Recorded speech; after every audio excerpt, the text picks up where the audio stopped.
Women have a way of getting together. That's why you need us, folks. Until women get into the deal and share the political space, there won't be any change.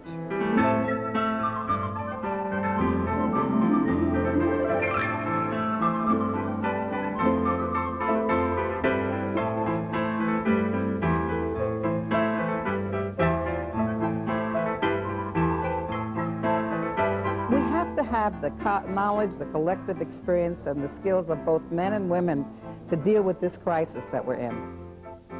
I was relating to what was happening at the United Nations, and I went to the first planning meeting, which they call a preparatory committee, and I looked at the documents on air, water, soil, land resources, etc., forests, and there was not even a mention of the word woman. So I knew we had a problem. Then I realized that there had to be a major international global Congress of Women for a Healthy Planet so that we could present a women's action agenda to the United Nations committees that were deliberating so that they would know that there is this half of the world that they have not paid any attention to, and that might be one of the reasons we're in the trouble that we're in. November 1991, Miami, Florida. The World Women's Congress for a Healthy Planet. 1,500 women from 83 countries met in the first gathering ever of 3 great movements: the environment, development, and international women's movements. The Congress was organized by WEDO, the Women's Environment and Development Organization, and its synergy was terrific. The world's women began organizing for change. We have an historic opportunity to assert our leadership based on respect for the individual's right of choice, for divergent views, and especially respect for life in all its forms. At Miami, we had such a tremendous sense that women had found their political voice in terms of environment and development.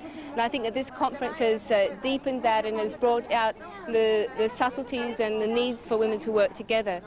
Kenyan scientist Wangari Maathai has won international acclaim for her work with women. But I think what I have seen in the last 12 years or so is a completely new awareness on how important the environment is, and for people to feel that they are not helpless. The power is within them, and that they need very little money and virtually no technology to be able to change their landscape and to meet some of their most basic needs. The women in Wangari Maathai's Greenbelt movement have already planted more than 10 million trees, and their movement has spread to a dozen countries, including the U.S. I remember a woman named Patty. She was someone who had worked on a toxic waste site in Arkansas, and she was very happy that they had activated themselves and had networked, and through grassroots organizing had gotten that production moved. But she didn't know where it went. But she was sitting in this meeting, and Martin Kaur, who's from Malaysia, was speaking, and he talked about this plant and the product that they produced, and her face turned sheer white because she realized that she had gotten it moved, and it had been moved to a third world site. And so the same problems with children being born with birth defects that had been going on in her community in Arkansas, she realized they were displaced. They were not eliminated. And I think I saw in her a dedication to make sure that it doesn't just get moved somewhere else. And another group of people, often people of color, then become subject to the same thing that was there before. And I think that's one of the strengths that women bring to issues, is it doesn't take us often as long to see the connections. We cut through the crap. Because women are half the world's population, they want an equal say in the decisions that affect their lives, the lives of their families, and in fact, all life on Earth. The Miami Congress created a Women's Action Agenda 21 to put their concerns about environment and sustainable development into policy locally and at the national and international levels. WEDO took these concerns to Maurice Strong, the head of the UN Conference on Environment and Development, the Earth Summit. Let me say how deeply pleased and grateful I am to have had this opportunity to receive the outcome of your deliberations. And I commit myself and my colleagues to doing everything possible to ensuring that they are incorporated into the UNCED process as we enter the home stretch in our preparations for Rio. For 7 months after the Miami Congress, WEDO and its international network continually lobbied to get women's concerns into the official Earth Summit's Agenda 21. They caucused at the United Nations in Geneva and in New York. The Women's Caucus and the impact that women had on the movement, not just in terms of women's issues, but also in terms of the entire content, was completely changed. Women were, bar none, the single most effective lobbying group in terms of seeing that the issues that they wanted to get even appeared on the agenda. The support I received from Bella Abzug, Mrs. Bella Abzug, and her team, the Women Environment and Development Organization, was absolutely crucial because they stayed with me throughout the whole process, and they supported my work in the Secretariat as well as my colleagues in the UN system. And so it is a collective achievement, and I am very, very pleased that we are able to make this kind of impact on a program of action and a plan of action that has such important relevance for the 21st century. So I consider this a major achievement. The achievement went beyond the official UN Earth Summit in Brazil. In Rio de Janeiro in June 1992, at the People's Global Forum, WEDO sponsored and organized the Women's Tent.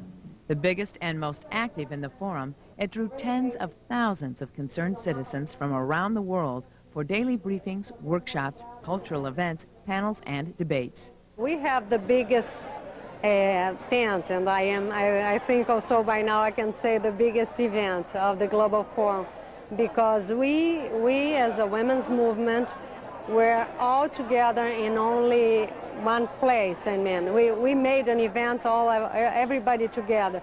And I think that the main challenge was to work out all the difference and not to be separately. I think that what makes WEDO unique and what's very important about WEDO is that we're here to listen to these women. We're here to tell their stories. We're here to learn from them how we can help them. We really want to support grassroots groups and women who are under-assisted and underrepresented, who really carry the burden of these problems to a very large extent, and who, as we can see, are taking action all around the world to solve these problems. In the long run, what's happening in the Women's Tent is going to be extremely decisive. WEDO was asked to address the Earth Summit and the leaders of more than 170 nations. Finally, let us look forward to the day when a majority of the heads of state gathering for the next UN Earth Summit will appear in their silk and cotton dresses, their robes and saris, their turbans and handcrafted jewelry, to report to an assembly composed of equal numbers of men and women. That's the way it was in Noah's Ark. And that's the way it should be in the future. If it weren't for the women, we would never have got this far. They have been the movers and shakers. Bella Abzug and the powerful team she assembled, and the presence here of such a strong contingent of women, and their continuous insistence on making sure that women's issues, women's concerns are at the center of our agenda, has made an immense difference.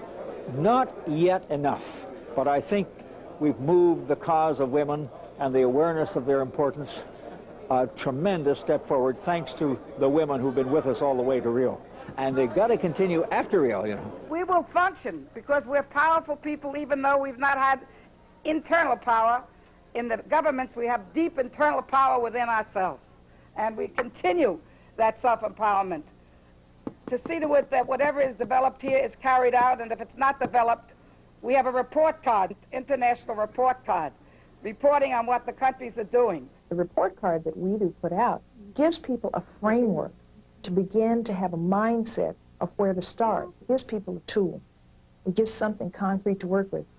The report card allows you to define the problems affecting your community. Already, thousands of women around the world are using it to make a difference right in their own communities. And in the schools, children are filling in their own special Healthy Planet report cards in classroom projects.